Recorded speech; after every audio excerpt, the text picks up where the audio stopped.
La última carta que escribí para Adrián olía a tinta negra, cera de abeja y desesperación. La redacté de madrugada, con las manos temblándome sobre el pupitre del archivo sagrado, mientras las campanas del templo de la luz sumergida anunciaban la segunda vigilia y la lluvia golpeaba los vitrales como si también quisiera entrar a suplicar. Afuera, el reino dormía bajo decretos, pactos y mentiras. Adentro, yo tenía solo una hoja, un sello prestado y el miedo atragantado en la garganta. No escribí te amo. Eso ya lo sabía. Escribí algo peor. Ven por mí antes del séptimo día. Si no llegas, me entregarán al voto de piedra y no volverás a oír mi voz. No me he arrepentido de nosotros, pero no podré resistir solo. Firmé con mi nombre verdadero, no con el nombre ceremonial que usaban en el templo. Yael. Luego doblé la carta con tanto cuidado como si el orden de los pliegues pudiera sostenerme vivo. El escriba mayor, Narek, fue quien la recibió al amanecer. Sus manos viejas, siempre limpias, siempre perfumadas con incienso blanco, se cerraron sobre mi mensaje con una suavidad que en ese momento me tranquilizó. Era el guardián de los archivos, el hombre que registraba nacimientos, uniones, renuncias, exilios y pactos de sangre. Lo llamaban a memoria del templo. Yo le había servido durante 6 años. Le molí pigmentos, ordené pergaminos, cosí libros de juramentos. Había aprendido de la copiar sin respirar demasiado, a no derramar lágrimas sobre documentos sagrados y a escribir verdades que nunca me pertenecían. Por eso no vi la traición en su rostro. Solo dijo, si el alfa de la frontera sigue siendo tan devoto como aseguras, llegará a tiempo. Yo quise creerle. Ese fue mi primer error. El segundo fue sobrevivir cada día siguiente esperando unos pasos que no llegaron. Al séptimo amanecer, cuando las puertas del templo se abrieron y Adrián no apareció, entendí lo que solo comprenden los abandonados de verdad. El silencio también puede romper huesos.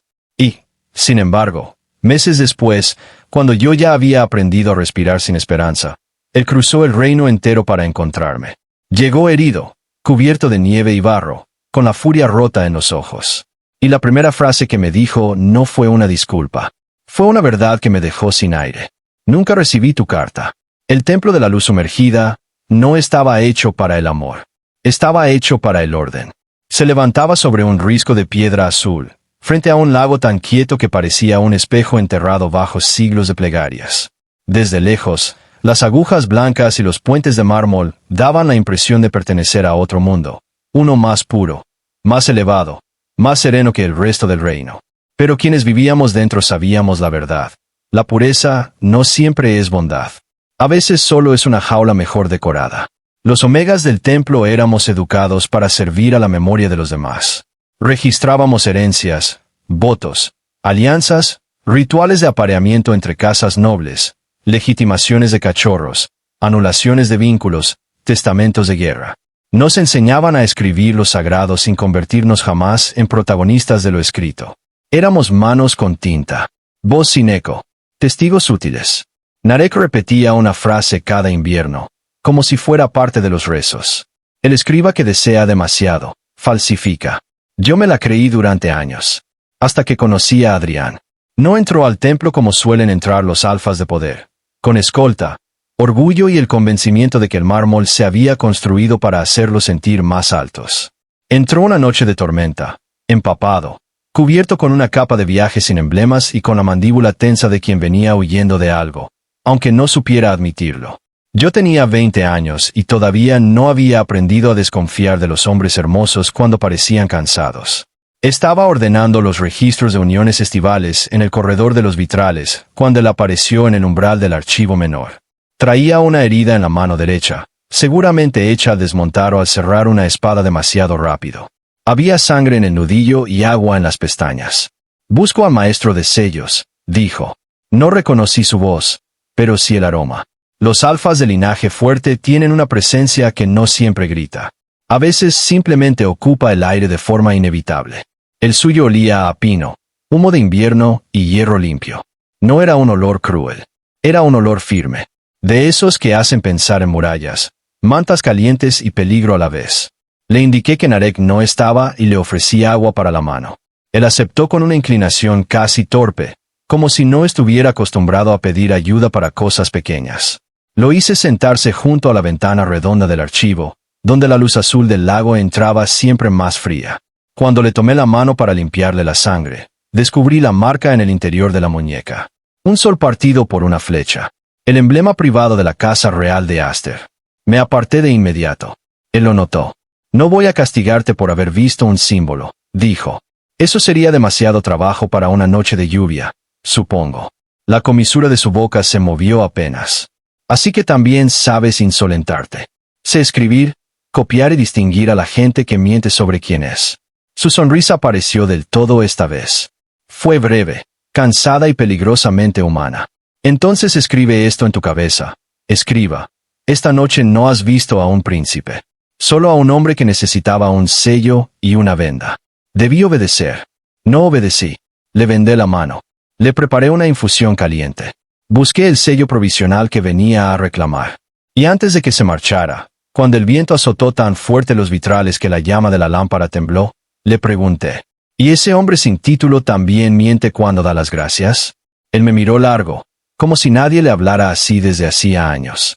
Luego respondió, muy bajo, gracias, entonces, escriba. Al día siguiente supe su nombre. Adrián de Aster. Alfa heredero de la frontera norte, comandante de la Guardia de Hielo, hijo del hermano menor del rey y pieza principal en la futura alianza entre la corona y las casas militares del este. Es decir, exactamente el tipo de hombre al que yo no debía volver a mirar. Por supuesto, volví a mirarlo. Él también. Al principio fueron encuentros pequeños, disfrazados de casualidad. Una consulta sobre registros antiguos. Una copia urgente de tratados fronterizos. Un sello nocturno. Una herida mínima. Una excusa mala. Luego otra. A veces aparecía solo. A veces con 2 guardias a distancia. Nunca con la arrogancia de quien exige atención.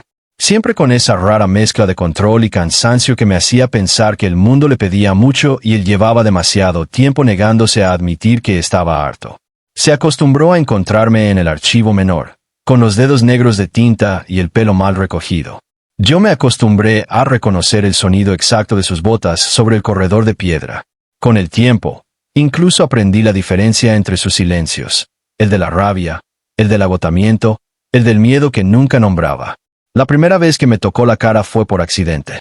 Yo había subido a una escalera estrecha para alcanzar un códice del estante superior. La madera cedió, resbalé y él, que justo entraba en el archivo, me sujetó por la cintura antes de que cayera. El impulso nos dejó demasiado cerca. Mi nariz a centímetros de su cuello. Su mano firme en mi costado. Mi aroma omega, suave y nervioso, abriéndose un instante por el sobresalto. Adrián se quedó inmóvil. Yo también. En otro lugar, en otra vida, aquel gesto habría sido una advertencia. Allí fue una revelación. Perdón, murmuré, porque algo debía decir. No, respondió él, todavía sin soltarme del todo. Si te suelto ahora, vuelves a caerte. ¿Eso es una metáfora muy mala o de verdad te preocupa mi cabeza? Sus ojos grises bajaron a mi boca apenas un segundo antes de volver a subir. Las dos cosas. Esa noche no me besó. Mejor, porque si lo hubiera hecho entonces, yo tal vez habría huido antes de enamorarme. Pero el amor tiene una costumbre cruel. Llega incluso cuando una parte de ti ya entendió que sería un desastre. Nos enamoramos entre pergaminos, patios de agua, campanas del alba y corredores vacíos. En miradas largas junto al lago ceremonial. En conversaciones robadas detrás del archivo de votos anulados. En invierno, cuando la nieve cubría los puentes del templo y Adrián decía que el mundo parecía menos hostil si yo caminaba a su lado. En primavera, cuando le enseñé a distinguir la tinta de mirto de la de ceniza y él admitió que jamás había imaginado que un escriba pudiera oler tanto a hogar. Yo me reí de esa palabra. ¿Hogar? No exageres. Solo huelo a pergamino y sueño. Él me miró como si la broma le hubiera dolido un poco. Precisamente. No fue una pasión impaciente. Fue peor. Fue una ternura creciente, contenida, condenada. Y, por eso mismo, fue irresistible. Nuestro primer beso ocurrió el día en que comprendimos que no habría un futuro fácil.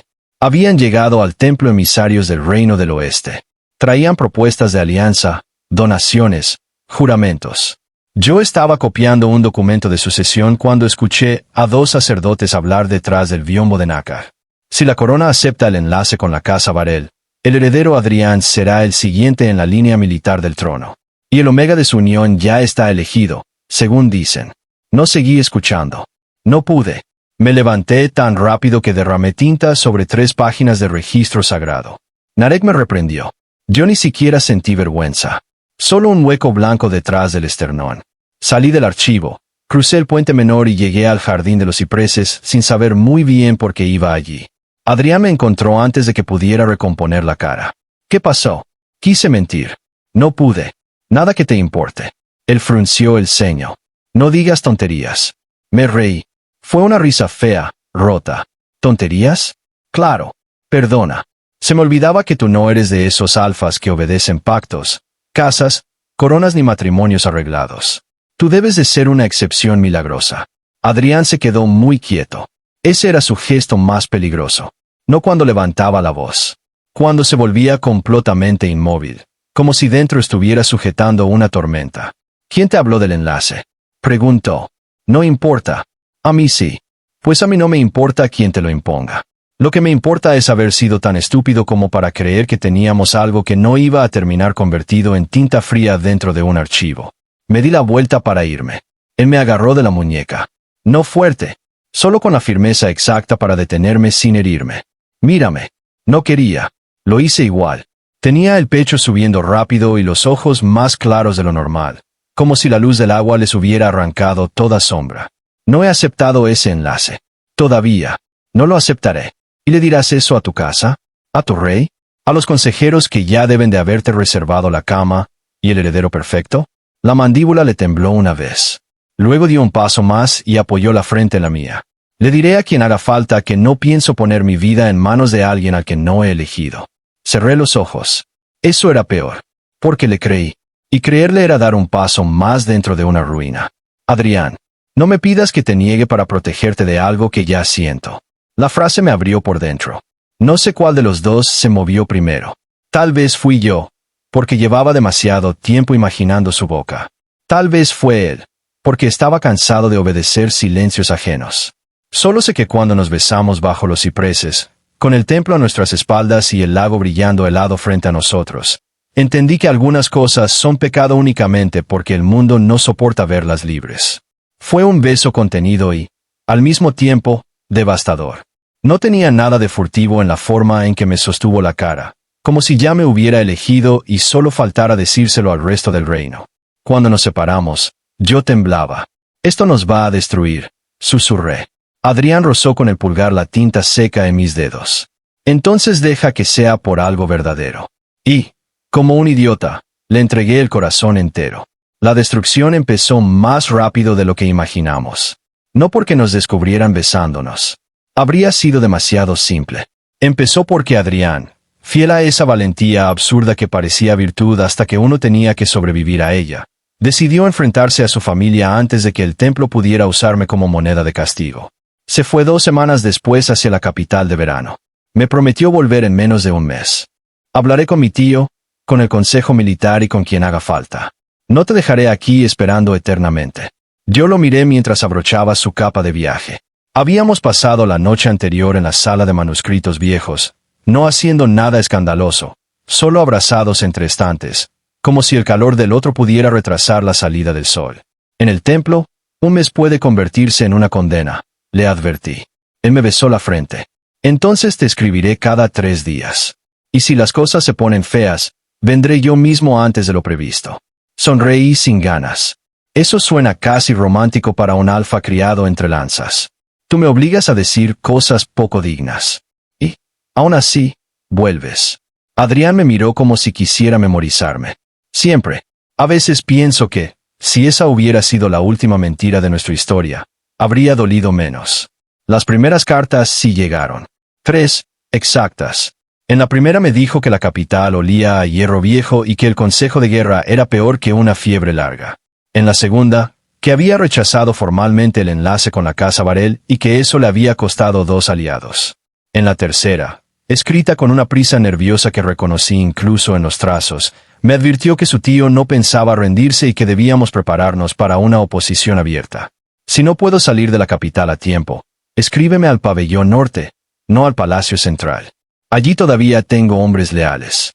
No dejes tu verdad en manos ajenas. Ese fue el último mensaje que recibí. Luego silencio. 4 días. 5.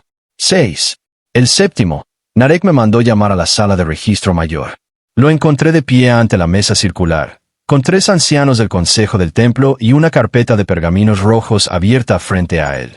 Supe que algo estaba mal por el color. El rojo era para decretos extraordinarios.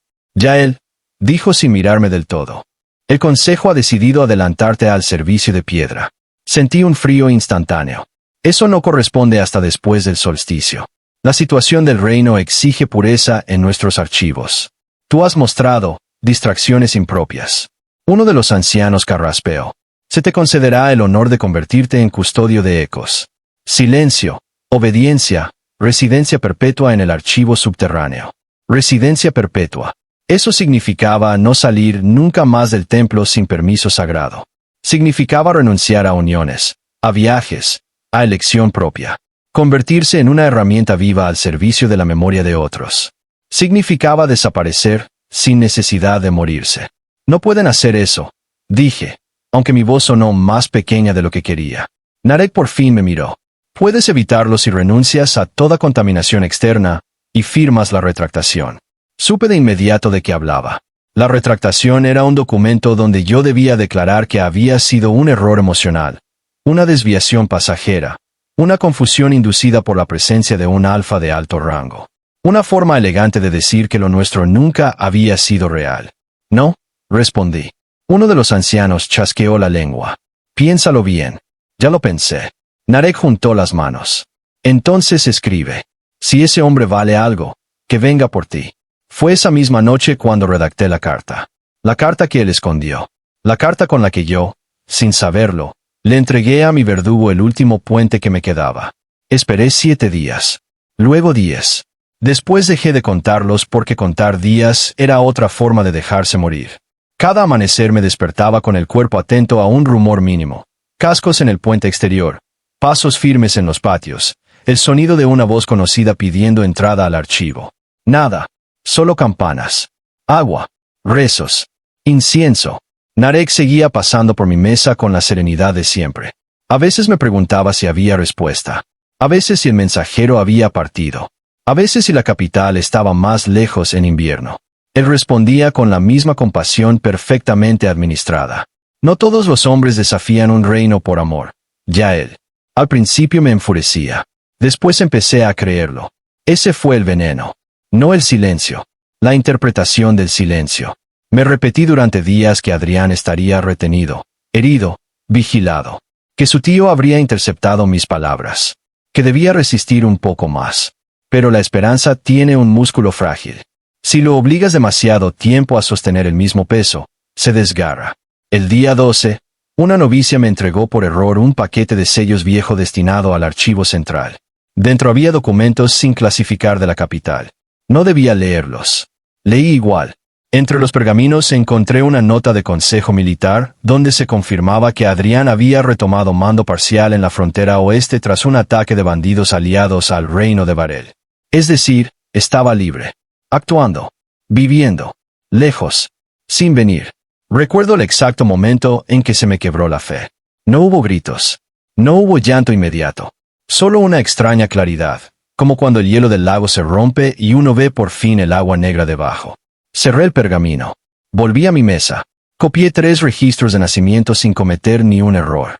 A la hora de la 6ª campana, fui a buscar a Narek y firmé el documento de preparación al voto de piedra. No la retractación. Eso nunca. Pero sí acepté la ceremonia. Porque es más fácil soportar una prisión sagrada si te convences de que nadie venía a abrirla.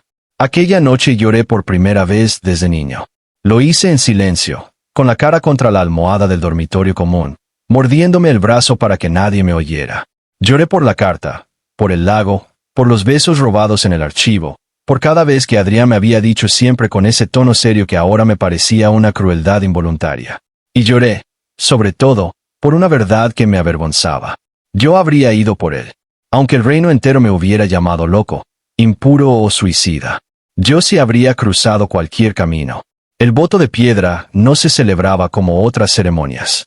No había flores ni cantos dulces ni asistentes emocionados. Solo mármol frío, velas bajas y sacerdotes con túnicas grises. El custodio de ecos no era una figura querida. Era necesaria, como los pozos o las tumbas. Alguien debía guardar lo que el reino no quería perder, aunque a ese alguien le costara perderse a sí mismo. Me vistieron de blanco. Me soltaron el pelo. Lavaron mis manos con agua de ceniza para borrar la tinta fresca y me hicieron arrodillar frente al espejo negro del archivo inferior. Una losa pulida donde, según la tradición, los escribas debían contemplar la versión de sí mismos que estaban dispuestos a sacrificar. No vi nada sagrado. Vi a un Omega de 23 años con los ojos hundidos, las muñecas demasiado delgadas y una tristeza tan grande que le cambiaba la cara. Narek se acercó por detrás. Su voz bajó hasta parecer casi paternal. Todavía puedes elegir paz. No me giré. La paz no se parece tanto a una jaula cuando la nombra quien tiene la llave. Su mano rozó mi hombro apenas un segundo. Ese alfa no iba a venir. Lo sabes ya. Cerré los ojos. Porque sí. Para ese momento ya lo creía. Y no había nada más humillante que seguir amando a alguien al mismo tiempo que lo sentías perdido. La ceremonia empezó con el primer toque de campana. 1, 2, 3. Debía beber agua ritual, recitar la renuncia al vínculo mundano y luego bajar al archivo subterráneo, donde me esperaba la vida que no había elegido. No llegué a beber, porque la cuarta campana no sonó como las anteriores. Sonó rota, lejana primero, luego violenta, como si alguien la hubiera golpeado con la fuerza de una herida. Todos alzaron la cabeza. Un novicio irrumpió en la sala sin aliento, con la sotana manchada de lodo. Han cerrado el puente este. Gritó.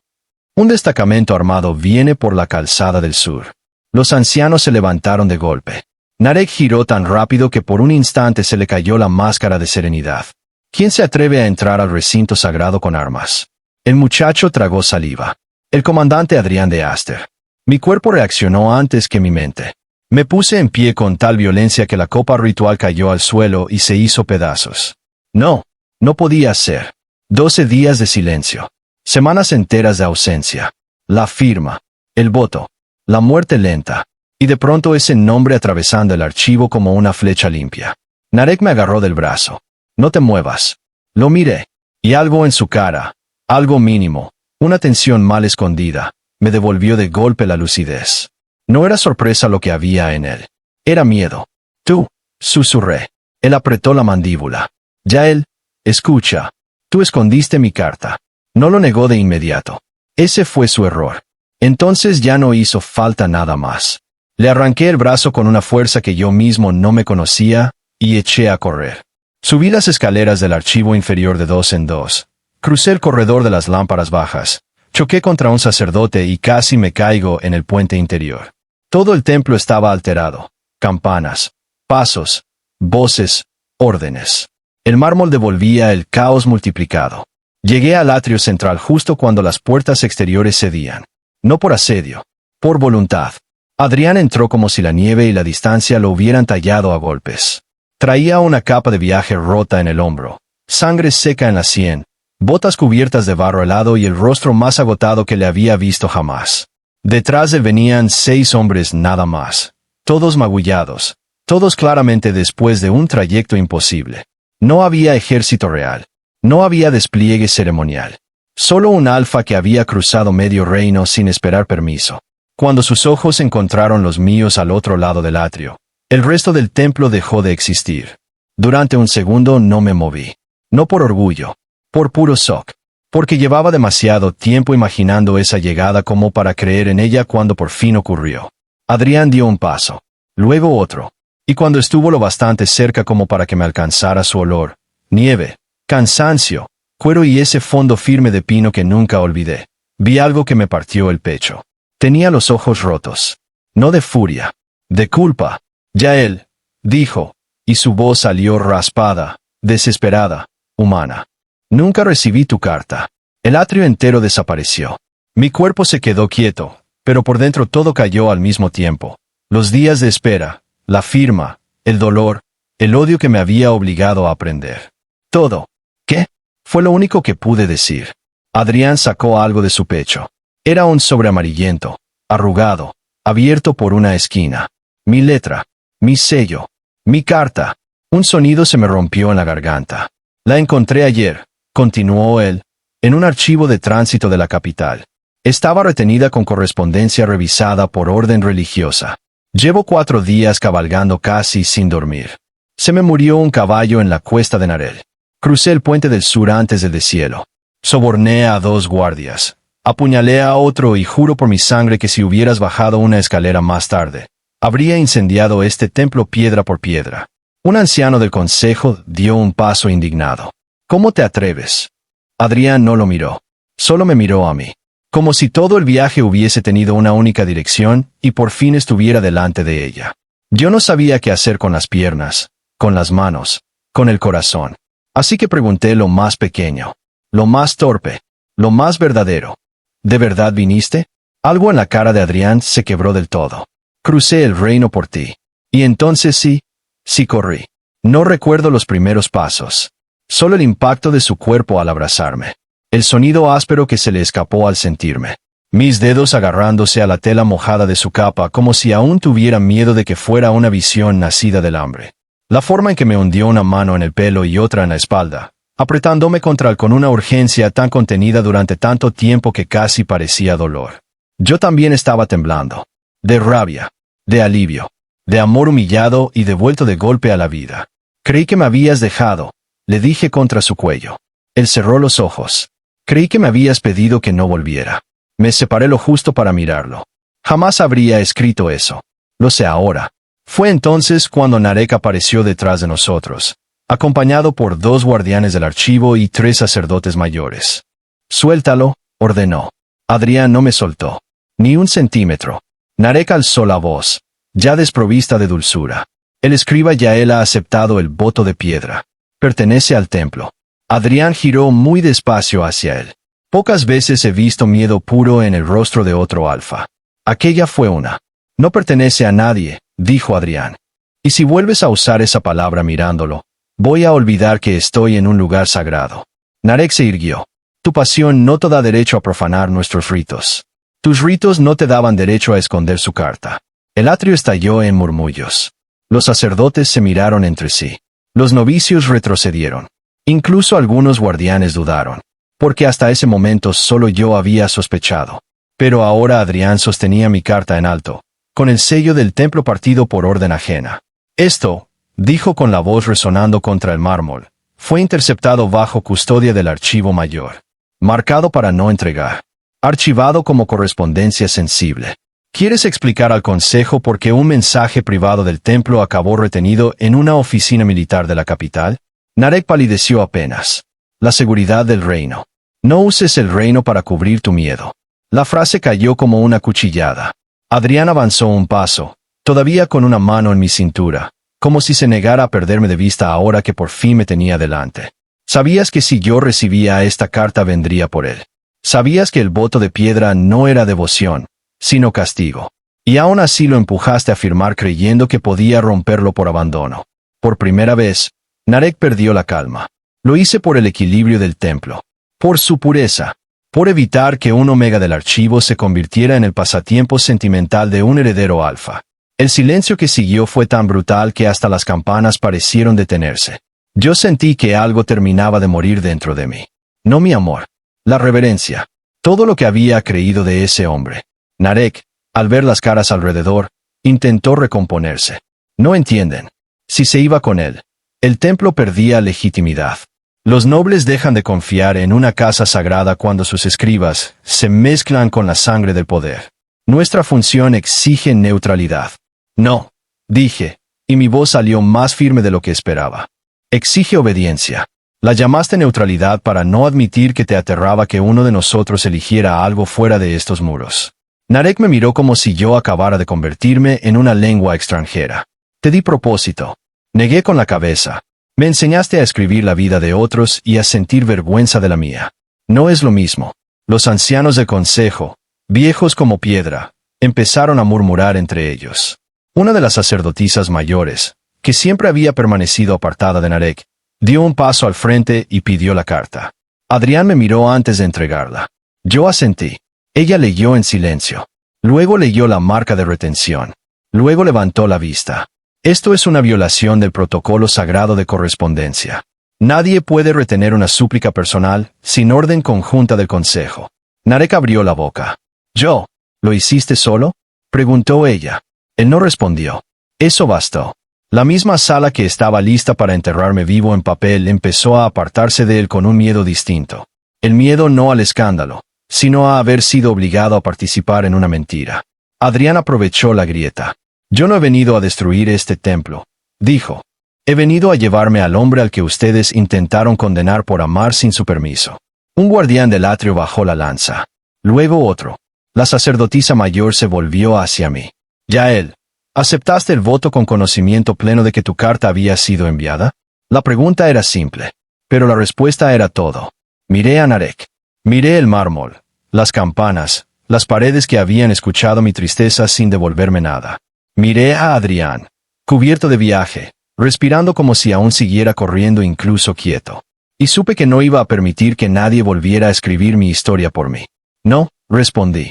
Lo acepté creyendo que había sido abandonado. La sacerdotisa cerró los ojos apenas un segundo. Luego pronunció las palabras que me devolvieron la vida. «Entonces ese voto es nulo». No recuerdo quién empezó a llorar primero. Tal vez fui yo. Tal vez la novicia que meses antes me había visto firmar con las manos heladas. Lo que sí recuerdo es que Adrián me atrajo otra vez hacia sí, esta vez sin contención, y apoyó la frente en la mía como si necesitara comprobar que de verdad ya no me arrancaban de él. «Perdóname», susurró. «Perdóname por haber tardado tanto, por no haber visto antes, por cada noche en que pensaste que no venía». Me reí entre lágrimas. «Cruzaste el reino entero. No te atrevas a llamarlo tarde». Él sonrió. Una sonrisa rota y luminosa al mismo tiempo. «Entonces aún me permites quedarme». Le toqué la cara, el borde áspero de la barba de viaje, la pequeña cicatriz nueva junto a la sien. «No». Lo vi tensarse un segundo y añadí. «Esta vez me voy contigo». Creo que habría derribado otro puente solo por oírme decir eso. No salimos del templo de inmediato. Las verdades sagradas, como los cadáveres políticos, necesitan testigos. El consejo reunió a todos en el atrio antes del atardecer.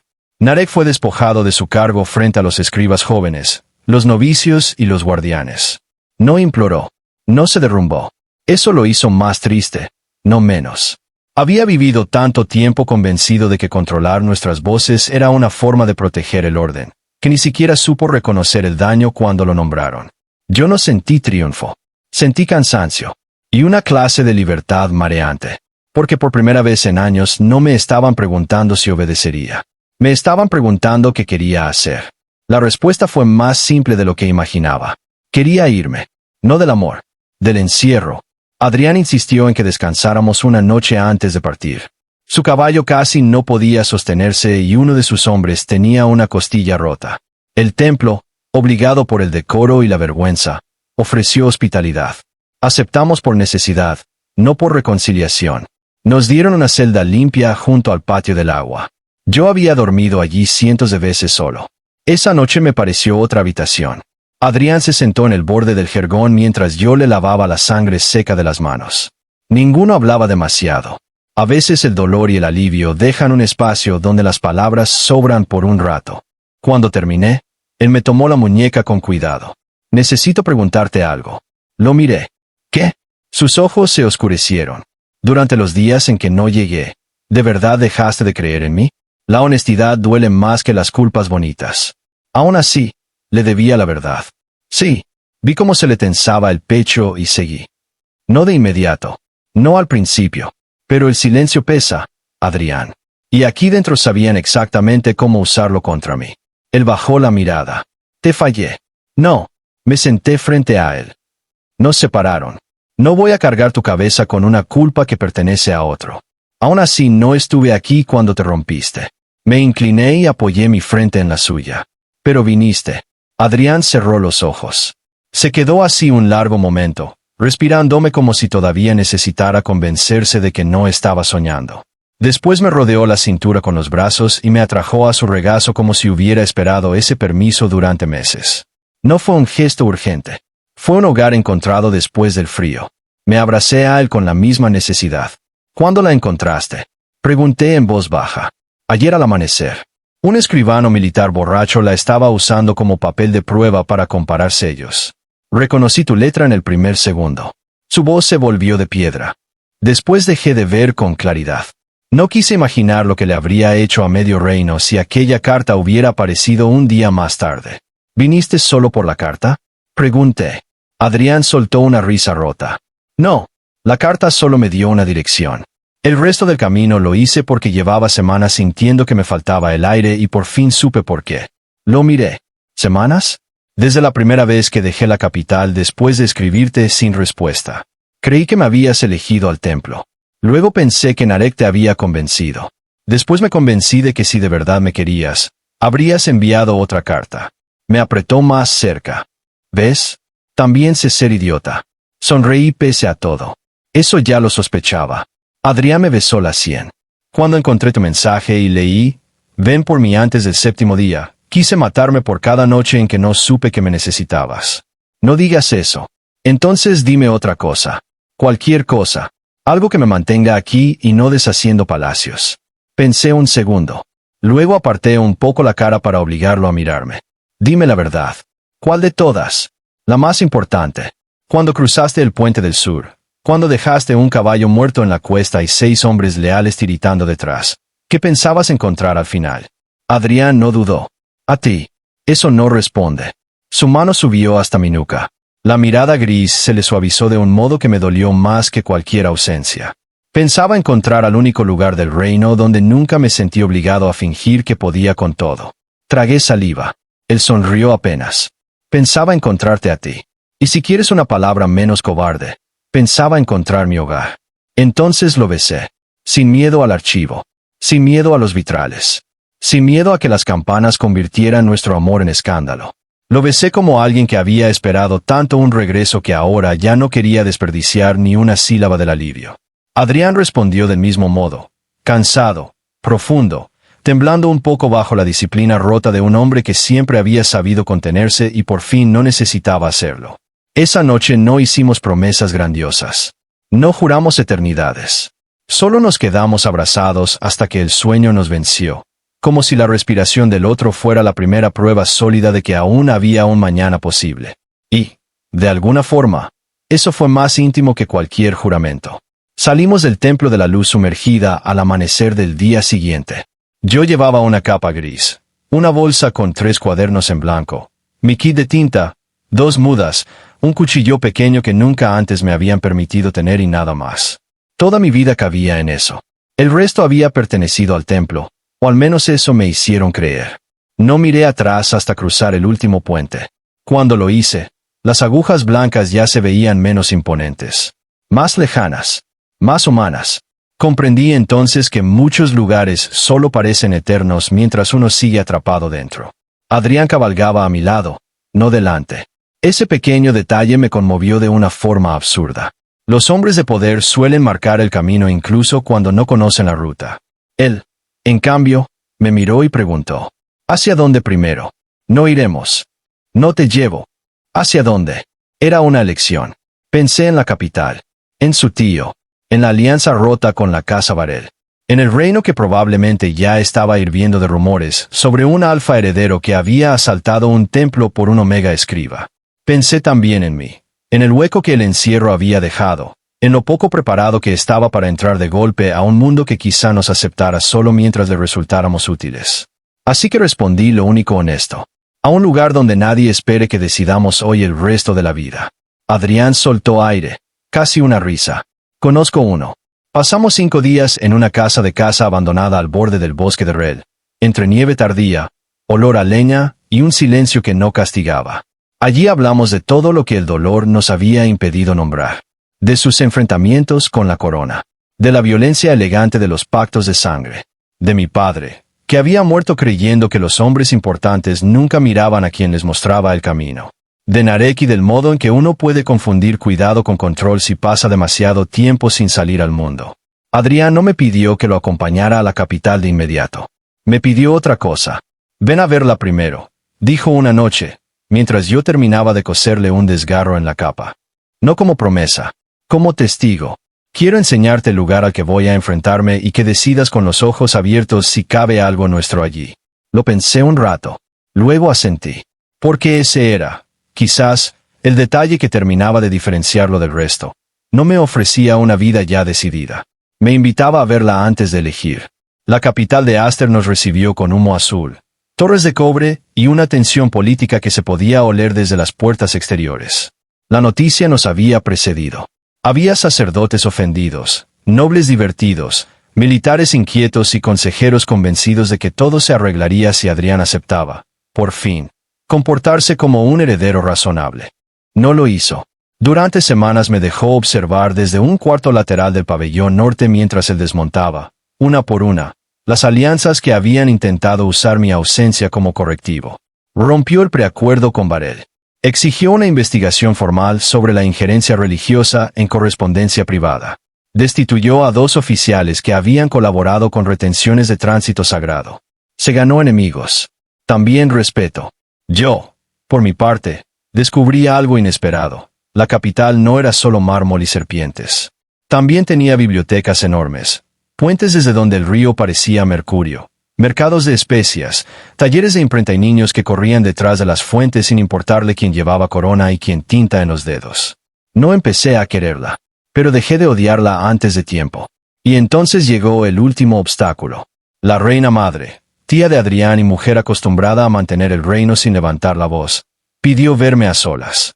Todos en el pabellón se tensaron como si fueran a decapitarme. Yo fui igual. Me recibió en un salón pequeño, sin escolta, con una mesa de té entre nosotros y una ventana abierta al jardín invernal. Tenía los ojos viejos de quien ya ha visto demasiado para sorprenderse del todo. Me observó durante un largo momento antes de hablar. No le gustó, dije, porque odiaba las coreografías innecesarias. Para mi sorpresa, sonrió. No es eso. Estoy intentando entender qué clase de hombre obliga a mi sobrino a cruzar medio reino sin ejército, sin descanso y con las manos casi congeladas. Le devolví la mirada. Uno que le escribió una carta. Otro la escondió. Él vino de todas formas. La reina madre bajó la vista a la taza. Eso ya lo sé. También sé que desde que regresó contigo, duerme mejor y discute peor. Lo primero me tranquiliza. Lo segundo me irrita. Levantó otra vez la vista. Este reino no es amable con los omegas que se convierten en símbolos. No vine a convertirme en símbolo. Entonces no lo permitas. Aquella respuesta me desconcertó. Ella lo notó. Si vas a quedarte cerca de Adrián, tendrás que aprender algo que yo tardé años en comprender, dijo. La corte siempre intenta nombrarte antes de que te nombres tú. No les ahorres el trabajo. Nos quedamos en silencio. Luego añadió, con una sinceridad inesperada. Cuando era joven, también me escondieron una carta. No perdí a quien amaba por eso, pero aprendí que la gente llama protección a sus propias cobardías. Si mi sobrino ha sido capaz de desobedecer a un templo por ti, supongo que al menos mereces una oportunidad de no desaparecer aquí dentro.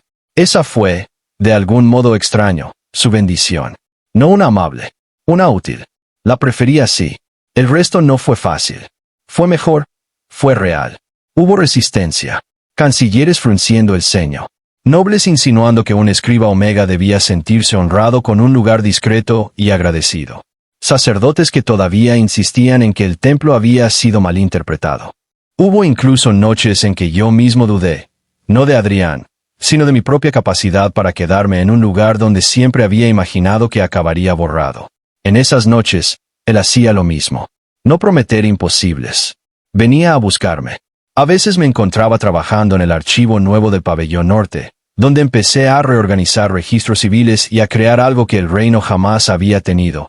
Una red de correspondencia protegida, imposible de interceptar por templos, nobles o consejeros sin dejar huella. Otras me hallaba en la terraza oriental, mirando el río con los cuadernos abiertos y la mente demasiado llena. Se apoyaba a mi lado y preguntaba, ¿quieres hablar o quieres que me quede callado contigo? Era una pregunta pequeña, pero había toda una forma de amar dentro de ella. A veces hablábamos, a veces no. A veces me besaba los dedos manchados de tinta y decía que ese olor le parecía más peligroso que cualquier ejército porque desde que lo conocía ya no sabía volver a una vida donde yo no estuviera. Otras discutíamos por estrategia, por horarios, por su costumbre insoportable de cabalgar con fiebre si el reino lo requería. Una vez incluso nos gritamos en mitad de un corredor porque yo quería ir solo a negociar con una delegación del sur y él, con razón, Sospechaba una trampa. No éramos una fantasía serena. Éramos dos hombres tercos, heridos y enamorados, intentando construir algo en un mundo que prefería encasillarlo todo antes que dejarlo respirar. Y, aún así, funcionó.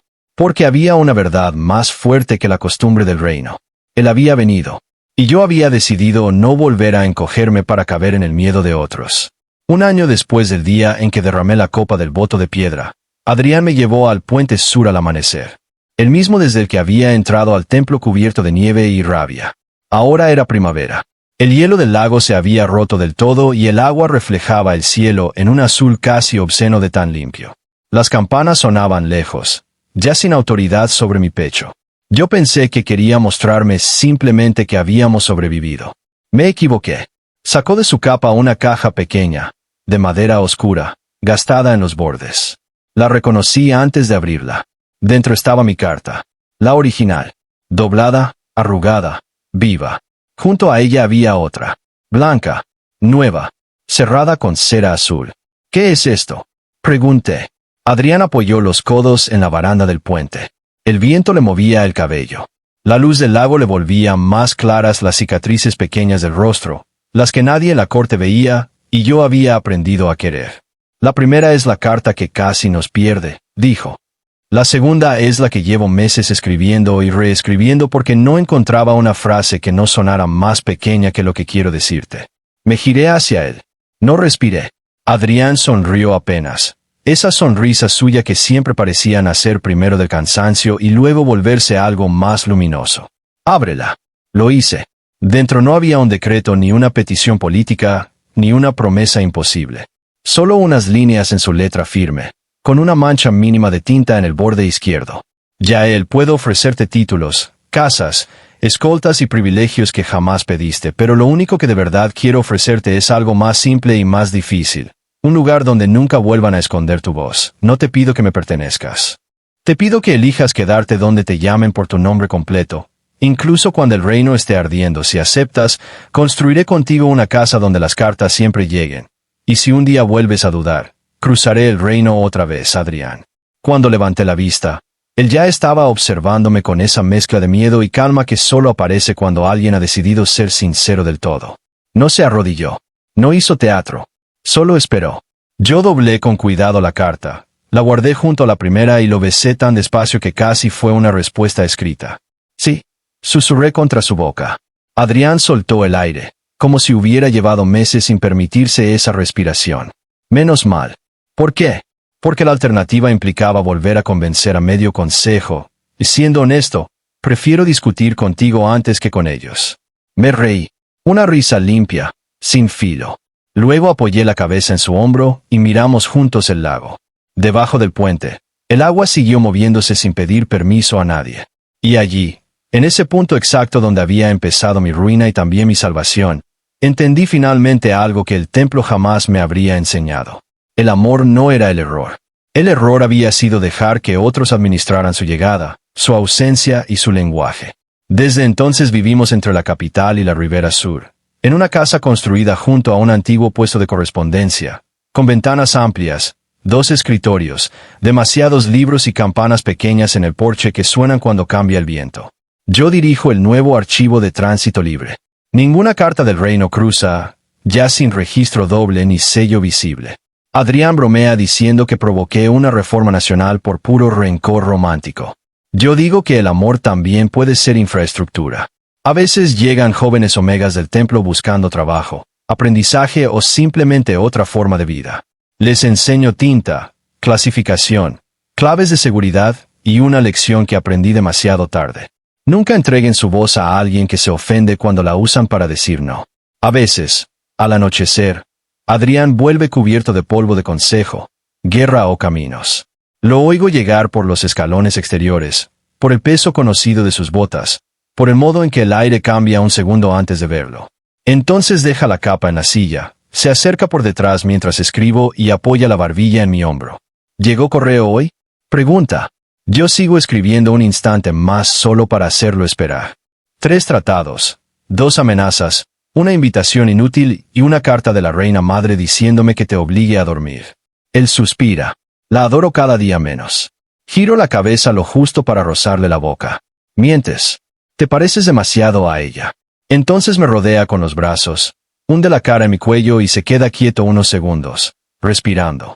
Es en esos momentos, tan simples que casi darían rabia si no fueran tan nuestros, cuando más siento la verdad de todo lo que costó llegar hasta aquí. No fue el templo, no fue la corte, no fue siquiera el reino. Fue aprender a creer que una carta perdida no siempre significa un amor perdido. Fue aceptar que a veces la devoción no se demuestra con frases perfectas, sino con un hombre cubierto de nieve rompiendo puertas sagradas porque por fin encontró el camino. Y, sobre todo, fue comprender que nadie vuelve desde tan lejos por lástima. Se vuelve por amor. Por eso, algunas noches, cuando el trabajo termina y la casa ya huele a papel, cera y pan caliente, saco del cajón las 2 cartas y las dejo sobre la mesa. La primera, arrugada por el miedo. La segunda, serena por fin. Adrián siempre las mira igual, con dolor por una, con gratitud por la otra. Anoche, mientras las ordenábamos después de una tormenta, me preguntó, si Narek no la hubiera escondido, ¿crees que todo habría sido más fácil? Pensé en el puente, el voto roto, la nieve en su capa, el atrio lleno de testigos, nuestra casa, el archivo libre, las cartas que ahora sí llegan. Luego lo miré. Más fácil, sí. Sonreí y toqué la arruga del primer pliegue. Pero nunca habrías tenido que demostrarme hasta dónde eras capaz de llegar por mí. Él me sostuvo la mirada, esa mirada gris que todavía me desarma. Crucé el reino, murmuró. Yo asentí. Lo sé. Adrián acercó mi mano a su boca y besó los nudillos manchados de tinta. Lo cruzaría otra vez. Apoyé la frente en la suya. Ahora ya no hace falta. Afuera, las campanas del porche sonaron una vez, movidas por el viento del lago. Adentro, la lámpara dejó 2 sombras juntas sobre la mesa. Y por primera vez desde aquella madrugada en el archivo, cuando doblé una carta creyendo que podía perderlo todo, supe con absoluta certeza que algunas historias no están destinadas a terminar enterradas en el silencio. Algunas están hechas para sobrevivir a los templos, a los reinos y a quienes creen que el amor puede archivarse. La nuestra fue una de ellas. Porque escondieron mi carta. Sí, pero no pudieron impedir que él me encontrara. Y desde que cruzó el reino por mí, ninguna puerta cerrada volvió a parecerme eterna.